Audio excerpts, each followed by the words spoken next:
Today's episode is featuring the Birthday Box Foundation, a nonprofit that provides birthdays in a box to children and families in need. And I really thought it was so inspiring to hear. This is a newer nonprofit, and I loved hearing how the community has really rallied behind them and the support that they've gotten in just the first year that they've been around. And I think also that my guest, Emily Buss, has a lot of great advice to share for anyone that is in the trenches of starting a new nonprofit and learning how to navigate those things. So here we go, the Birthday Box Foundation.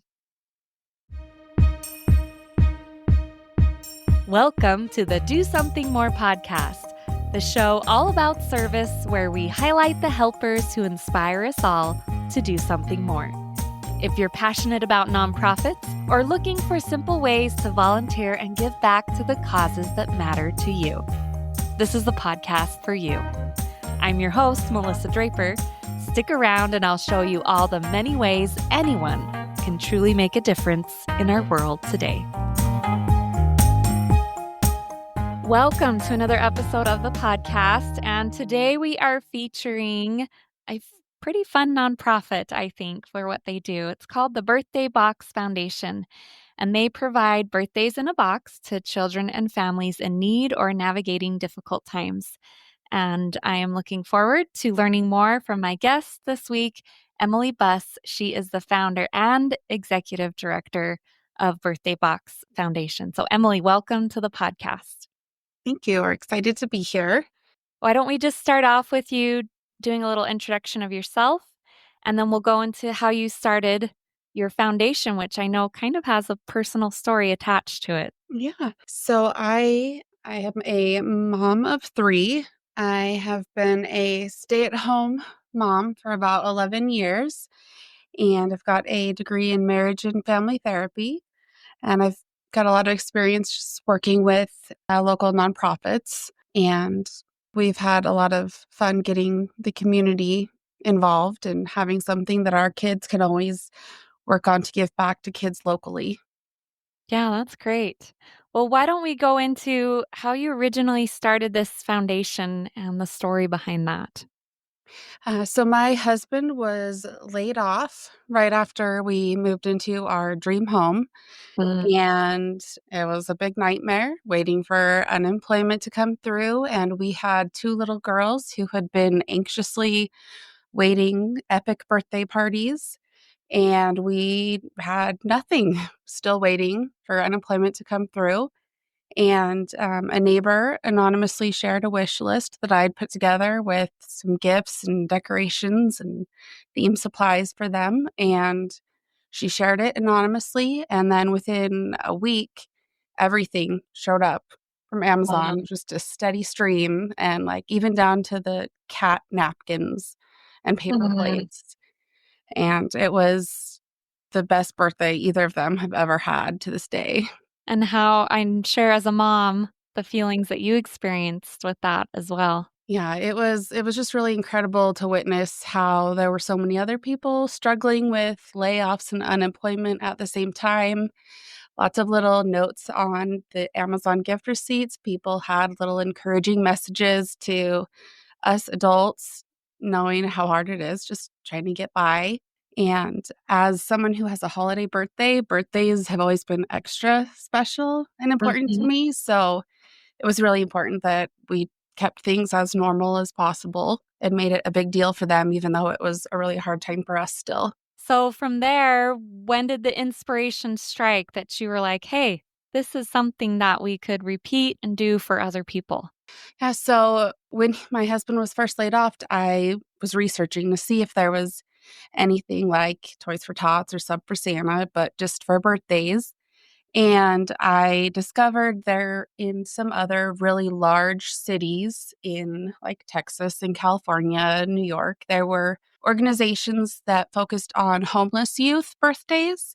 Mhm. But that was it. I couldn't find anything anywhere remotely near Utah or for families who are just experiencing a sudden short term income loss. So I just decided, well, this is something I can do. I'll figure it out. Yeah, that's great. So, where did you go from there? You've been around for about a year now, right? Yeah, we've been kind of working behind the scenes, just obsessively researching how to do everything nonprofit wise Mhm. for a year before officially getting our 501(c)(3) status. But I took some nonprofit consulting classes, a bunch of workshops, just kind of dove into the research aspect of it and had a big plan put together before I presented it to other people to make sure I knew what I was talking about before I tried Mhm. to recruit a board. Right. But yeah, it's been a fun adventure. I love that. From there, I would love to just have you take us through the logistics. What exactly do you put in a birthday in a box? How do you go about gathering donations? Do you take in kind donations as well as the others you receive? Just kind of walk us through that process. Yeah, so we have three components to the birthday box. There's the birthday cake in a bag, and that's just everything that a food insecure family needs to bake and decorate a birthday cake at home. And that includes like a disposable cake pan, frosting, sprinkles, cake mix. And then we also have birthday candles, of course. And Mhm. then the second component is the party supply pack, and that includes a birthday banner, streamers, balloons. Sometimes we'll have tablecloths and utensils that match, party plates and napkins. We have that all packaged together. And then we have gifts. So every child receives at least something they want, something they need, and something to read, which is always at least two books. And then we have recently been able to incorporate STEAM gifts in every box, and that's an emphasis that we hope to continue providing as long as funding allows. And I think that I just love that your birthday box is so complete. So you came to the 100 Women Who Care meeting, and I got to hear a little bit about your foundation then. And that was something that really stuck with me was originally I was thinking, "Oh, there must be some gifts or Yeah. maybe this or that or the other." But the fact that you had everything for a cake and everything for some fun decorations and everything for presents, that it truly is like a full circle thing that you're offering this family. Yeah, and growing up, my mom, she was always like the queen of savings and would always have all these thoughtfully put together odds and ends to make perfect care packages for like newlyweds or people who are moving into their first house or going to college. And it was just like everything you could possibly need that you wouldn't even realize you needed for a complete experience getting settled in. So that was where the inspiration came from. Yeah, I love that. As someone who's kind of simple sometimes and not quite that exciting, I admire that, and I love seeing the easy way that you provide that for those families. And I think it kind of goes in with this quote that I saw on your website that I really love that emphasize the importance of what you do. It said, "More than just frosting and balloons, birthdays are cornerstones of childhood memories." So you're not just gifting stuff here. You are gifting memories and experiences and things that really are an essential part for kids. Yeah, whether it's a good birthday or a bad birthday, kids remember it when they're adults. Those are just memories that are always with you, no matter what your situation was. Birthdays stick with you. And you're providing and helping to make those birthdays good and memorable experiences. So, we love to always hear stories here on the podcast. Do you have any that you could share with us about some of the families you've helped or even personal experiences you've had as you've done this work with your nonprofit? Yeah, so one of our kind of big breakout to the public stories, I guess, is Mhm. the Live Your Dream Foundation. They had a mother who had just left a domestic violence situation, and it was the day before her daughter's birthday. And Wow. they were in a different county with nothing, and they had no resources to celebrate, nowhere safe to celebrate. And we need a few weeks notice for an application so that we can gather everything and arrange transportation. But I just thought, this is a horrible time in this family's life, and birthdays don't wait. So let's try to make something positive while we can. And this was when we hadn't even officially started taking donations yet. So I just posted on our city Facebook page said, "We have an emergency application come in. This child needs some clothes and a few gifts, and her birthday's tomorrow." And the post went live like at dinner time. Mhm. And after dinner, my husband was like, "Have you seen this post is blowing up?" Oh, wow. And we had so many people who just wanted to help however they could. And we were able to get a professionally baked and decorated, beautiful cake. All the decorations, we set up a little surprise party at my house with my two daughters who were close in age to her daughter's age, and just throw a sweet little surprise eighth birthday party for this girl. And she came over 12 hours after I asked the community if anyone had anything they wanted to contribute so we could do just something. Wow. Such a great response and shows that a lot of people recognize the importance of birthdays and also want to help in those situations as well. Yeah, it was really sweet just being able to provide this mother and daughter with a positive experience and just somewhere safe that they could celebrate and try to provide a sense of normalcy in such a difficult time. So you mentioned using another nonprofit in that experience to help you find a child that you wanted to help. How do you normally find the families and children? Is it just through requests or do you work with other organizations often? So we are working on building a lot of community partnerships and hoping to expand to social service agencies throughout the county. But we kind of had to launch before we were ready to launch because so many people had heard about us and were just kind of referring people by word of mouth because there Mhm. was such a need and no other organization to help. So we partner with Tabitha's Way, Mhm. and the Cedar Valley area school district, part of Alpine. And so all of the community resource liaisons at the schools, they are all aware of us and they will refer families to us. And we have an application on our website. And we're on Just Serve. People find us online all the time. We have people from out of state find us somehow. Mhm. Yeah, that's how I first learned about you was on Just Serve. So Oh, but you mostly service there in where you are based in West Utah County, kind of in your local area, is that right? right. When we first started, we just said Eagle Mountain only because I'm doing all the deliveries personally with Oh, my wow. family's only vehicle. So if I need to make a delivery, no one can have any extracurriculars or work or anything going on. So we started out just Eagle Mountain, which most people aren't aware is booming. Mhm. Just between Eagle Mountain and Saratoga Springs, it's almost like 150,000 people. So we expanded to include Saratoga Springs, Cedar Fort, and Fairfield in December. And then in January, we launched a partnership with the Ronald McDonald House Family Room in Lehigh.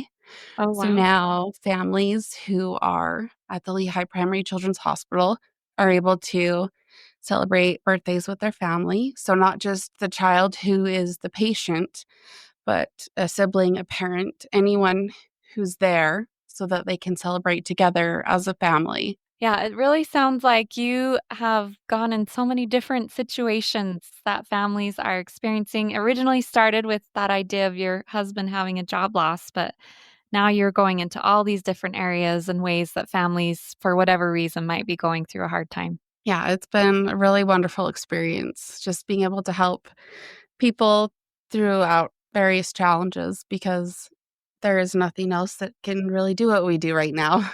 So you mentioned your family there. Do you involve your kids a lot with what you do, with either making boxes or delivering them, or how Oh, is that? yes. How does that look Yeah. for your family? So my basement is basically a 2,000 square foot warehouse for the birthday box foundation. Oh, that's great. So they yeah, my daughters really love helping with everything. They wanna help with every delivery, help putting everything together, taking inventory, organizing supplies. But because of, like, the confidentiality of personal information, Right. our board of directors personally delivers every box. So we manage all of the delivery, everything from start to finish. And that makes sense, wanting to respect that confidentiality and not expanding it more. Yeah, just for a lot of people, they don't ask for help because it's so uncomfortable. So we try to keep it as confidential and private as possible so that it's easier for people to ask for help because it's for the kids and that's all that matters. Yeah, that's a great perspective. Well, how can people get involved or help with your foundation? What are some of the ways that they can get involved and help you? We have a lot of people who find our service projects on Just Serve. We are always accepting in kind donations. They do have to be new and unopened. So people will host toy drives. They'll do a family or neighborhood workplace service project collecting supplies to assemble their own birthday boxes. Or we had a family reunion who assembled something like 50 party supply packs. Another family Um, reunion decided to assemble the birthday cake kits. And a lot of people also who've lost a child, they will do some type of a service project with their friends and family, collecting supplies to give back to another child who shares a birthday with the child that was lost. Oh, So that's we have beautiful. a lot of really beautiful kind of memorial giving opportunities, and that And was something I'd never thought of. did that just start organically on its own, or how Yeah, how did you start completely. doing? Yeah, someone saw our Just Serve listing for our 9/11 Day of Service and asked how they could implement it to host their own service project for a daughter that was lost recently. I think it was her first birthday that was coming up, and they organized a big supply drive and just put together a lot of kits and then had a lot of just toys that they donated as well. And we've had at least a dozen people. I don't have that listed as Mhm. a service project, but that's something that really, really connects and is really meaningful to a lot of people. That's really beautiful, and that idea of wanting to donate in memory of their child. Well, we also have a lot of people that are passionate about nonprofits or part of nonprofits, and something I noticed is even though you're still relatively young, you've been able to have a lot of corporate sponsors and help that way. How did you go about doing that, and how has that been a benefit for your nonprofit? I don't know how, but a lot of people have just found us and wanted to donate and just reached out. Our all of our biggest donations from corporate companies, they have all been unsolicited because they heard about us from someone on city council or a friend of a friend told them and they happened to be a successful business owner and wanted to give back. But I'm also like an obsessive researcher. Mhm. So I'm really good at doing my due diligence to prepare for future grants.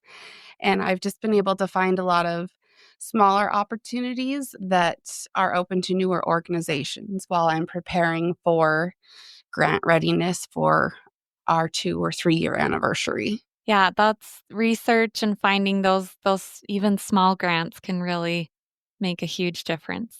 Networking has been really helpful as well. Most definitely. Well, Emily, it's obvious you have invested so much of your time and your life. You've got your basement that where I see you speaking to me from that you put over to your foundation and you mentioned driving your own family car and all this time. Are there ever times that you have felt overwhelmed or discouraged by this process, or have you just been kind of encouraged and just put one foot in front of the other? What are some of those real and raw feelings that maybe you felt at times as you've been going through this process of starting and keeping your nonprofit going? In the beginning, it was definitely discouraging because people didn't know who we were, so no one wanted to help us at all. But then once we were able to just kind of get in front of just a small group of people and they saw that we were legitimate, and it's Mhm. like all of a sudden people were like, okay, we can trust them. Let's give them some toys. So, I mean, we are always receiving so many in-kind donations. The challenges, I guess, are other than transportation, are Right. funding because we have all of the supplies that we need except for something that the child needs because that's always a very specific need based on the child's age. So we don't have those Right. things readily available. So we do, I mean, we need help fundraising on just donations so that we can cover that cost for every application. And then just the transportation related expenses because it's becoming increasingly difficult to do everything with our family vehicle. So Right. that's our biggest challenge. But I'm hopeful we'll eventually be able to get ourselves a used delivery van. Right. I was going to say, you mentioned that at the 100 Women Who Care meeting, that your next big goal is to hopefully have a dedicated van or transportation source for the foundation. Yeah, we need that so that we can get into all of the county resources because in Eagle Mountain, we're kind of out here Mhm. far away from all of the county resources and all of the social service organizations that we're wanting to partner with to really reach the whole county. Those are all in Provo, Orem area. Mhm. And if you've ever been to Eagle Mountain, you know it can be quite the challenge getting in and out with the traffic. Yes, I've done that drive before. So, and our volume is just increased like crazy as well. So our little SUV can't hold that much anymore. Yeah, you've really found a true need, and the community's responding to that need. Yeah, it's been really incredible to witness all of the community support. Well, we always love to end every episode with just some general advice since I do have listeners from all over.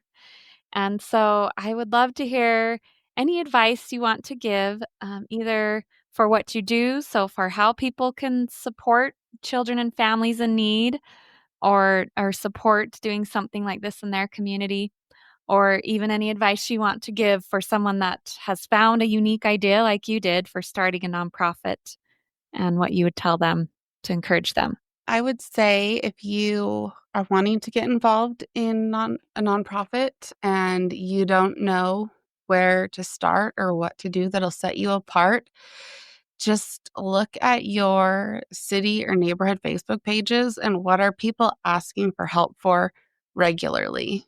Because when I went to post this, when I needed help, all of a sudden I became aware of this is happening like every month. I didn't realize that before. I was the one who needed help, but people were always asking for help. So just watch the Facebook pages to see what your community needs. And then I did a needs assessment, and it was just crazy how many people were all in similar situations or had been in the same situation at one point and had nowhere to turn for help. That is such great, good advice that I don't think we've heard here on the podcast. And as you said that, I thought of my own community page where, yes, most definitely, I have seen those requests and things that come through and how the community responds. So I love that advice. So Yeah, good. there's always people who are looking for Christmas help, and people always want to help with Christmas. Hmm. And Christmas ends, but birthdays are every day of the year. And there are always people who will help. They just have to know that you exist. And it seems like that was your number one hurdle you had to jump over, was kind of Yeah. making yourself legitimate and letting people know about you. So what advice do you have for that? How do you make yourself legitimate when you're a new nonprofit? So we started everything the right way from the Mhm. beginning. We had our 501(c)(3) before we even like officially launched. I know some organizations they'll operate as a nonprofit that's not a 501(c)(3), but our board members are very compliance oriented and wanted to Mhm. just do things 100% the right way from the beginning. So we were able to just start with all of that legitimacy behind us, I guess. Mhm. I had to learn a lot of tech and SEO and all sorts of stuff that I had no idea what to do with.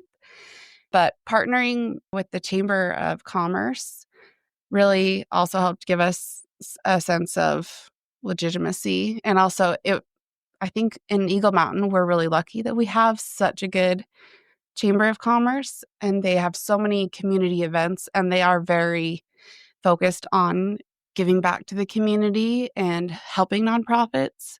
Just working with other organizations that have clients that might need your help, just having community partners that are already known and trusted really helps as well. Yeah, that's all great advice, partnering with those organizations. And yes, in our world today, everyone's going to go find your website or your social media page to to see how legit you are too. So those are good things to learn. Yeah, there are a lot of free resources out there if you just look for them. I haven't had to pay for a single training or certificate that I've done, and I've learned so much. Yep, So there are plenty of resources that are available. most definitely. Well, Emily, this has been a great conversation. Was there anything final you wanted to add, or you can, of course, share where people can find you as well? Yeah, we're on Facebook and Instagram at Birthday Box Foundation and our website, birthdayboxfoundation.org. We are also looking for board members and committee members if people are interested. We're at a position where we need to really expand leadership as well. We are always open to any type of community engagement opportunities as well. Okay, well, I will leave links to all of those in the show notes so people can find you. And I just want to say thank you again for being willing to come on the podcast. Yes, thank you. It's been a pleasure. That was my interview with Emily Buss, the founder and executive director of the Birthday Box Foundation. And as I did that interview, I just kept thinking, wow, it is so obvious that she has put her whole heart and soul into this nonprofit. They have their basement there that they use as a warehouse and kind of a central area for their foundation. She does deliveries herself with her family's only vehicle. And she's just thrown herself into learning and growing and doing everything she can to help her nonprofit continue to grow. And I'm so impressed to learn about the impact that they've already had and the good things that they've been able to do in the year that they've been a nonprofit.